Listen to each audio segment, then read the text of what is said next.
Initiation au logiciel RDCAM, le logiciel de la découpe laser qui va nous permettre de réaliser des gravures et donc de découper différents supports matériaux tels que le bois, le plexi, et on va voir les différents paramètres de réglage. Une fois l'installation réalisée, le logiciel RDCAM, le voilà, et on va le lancer.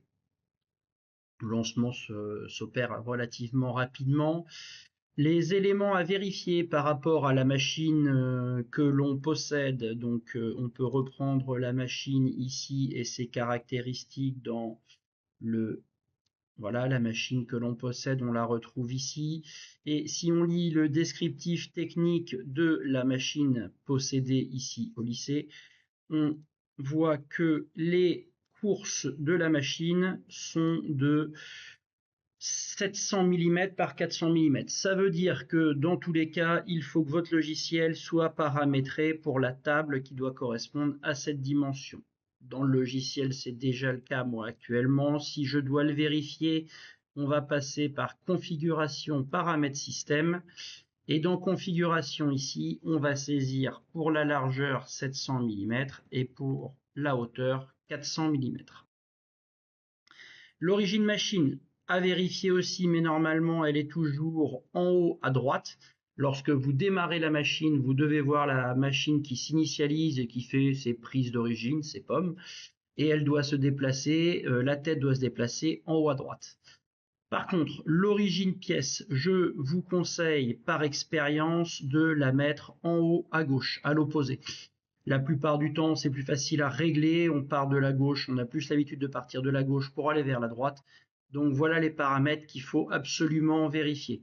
Donc je répète, le 700 par 400, origine machine en haut à droite, origine pièce en haut à gauche. Une fois que c'est fait, il n'y a pas besoin d'importer ou d'exporter. À partir du moment où vous mettez ces valeurs-là, elles sont automatiquement indiquées dans la machine. Et vous devez voir sur les règles du dessus, j'ai une règle horizontale qui va de 0 à 700 et une règle verticale qui vient de 0 à 400. On doit voir les différents paramètres.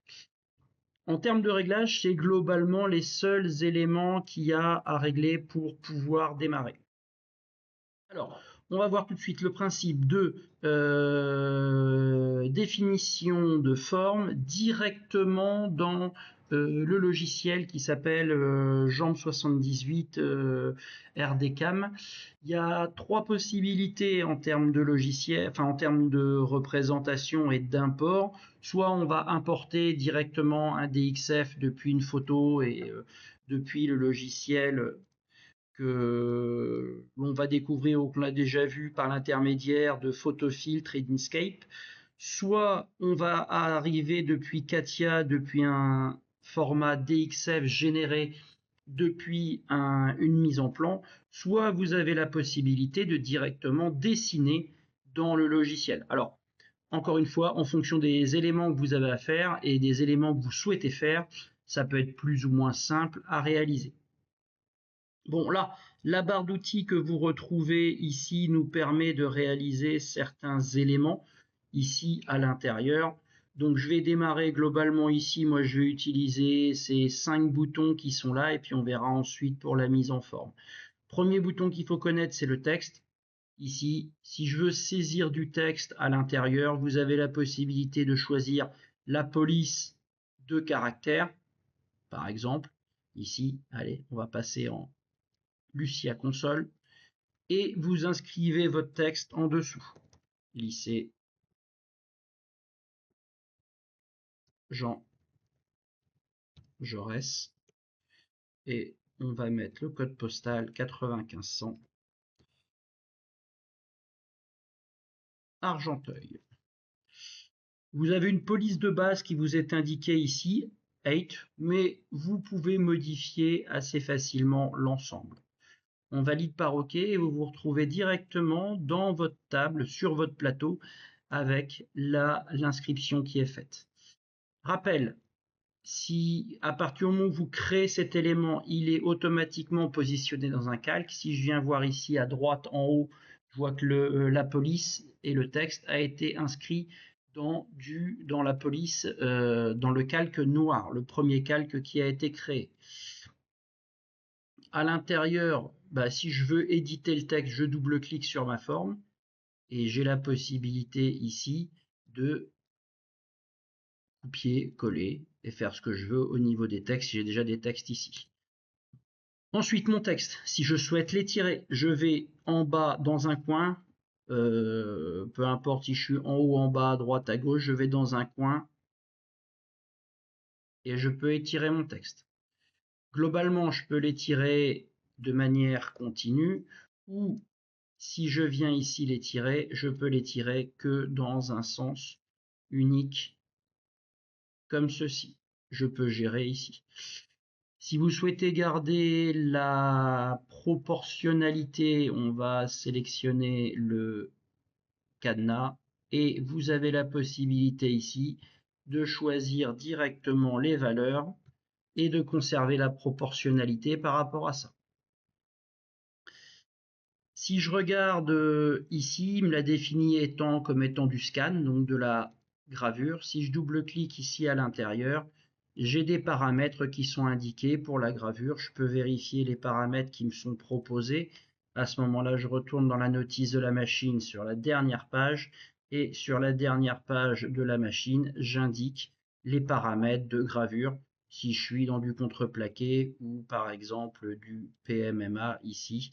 Du PMMA, c'est du plexiglas. Tiens, on va mettre du PMMA justement parce que ça nous verra. Il y a un petit tips à voir justement pour le PMMA. Tiens, le PMMA, on est toujours à 300 mm/s et 65% de puissance. Donc ici 300 mm/s et par contre ici je vais passer à 65%. Je vais valider. Conseil, quand vous gravez sur du PMMA, surtout si c'est pour des noms, des adresses, etc., je vous conseille de graver ces éléments-là à l'envers et le rendu ne sera que plus joli. En fait, il y a la plaque de plexiglas intacte et la gravure sera de l'autre côté du plexiglas. Donc si vous avez à graver sur du plexiglas, petit tips ici, vous avez la fonction miroir horizontal et je vous conseille de graver à l'envers comme ceci et comme ça quand vous allez prendre votre plaque de plexiglas, la gravure sera faite à l'envers du côté gravé et donc vous vous retrouverez avec une face qui sera intacte et qui correspondra au plexiglas. Voilà, ça c'est à l'expérience aussi, on arrive à voir les petits tips que l'on peut rencontrer. Vous pouvez revenir ici. On va revenir ici, vu qu'on s'est mis en plexiglas, je vais me mettre à l'envers concernant le texte. Et cet élément-là, si je souhaite en faire une plaque, il va falloir que je puisse la découper.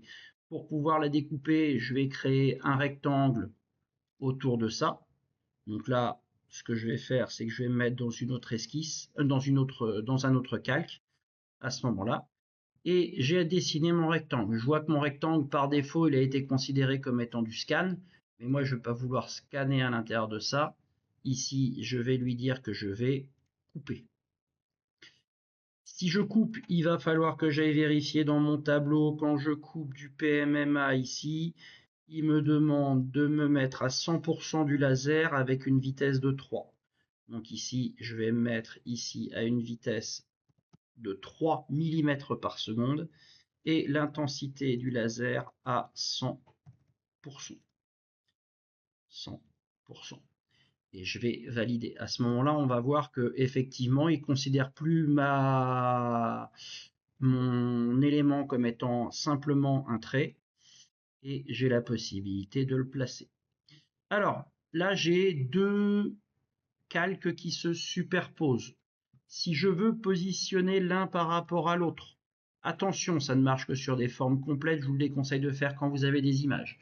Mais toutefois, ici, vous avez l'option qui nous permet de centrer l'un par rapport à l'autre, verticalement, et on a la même option qui nous permet de le faire horizontalement, comme ceci. Ainsi, mon cadre, il se situe, les deux éléments ont le même centre et sont concentriques.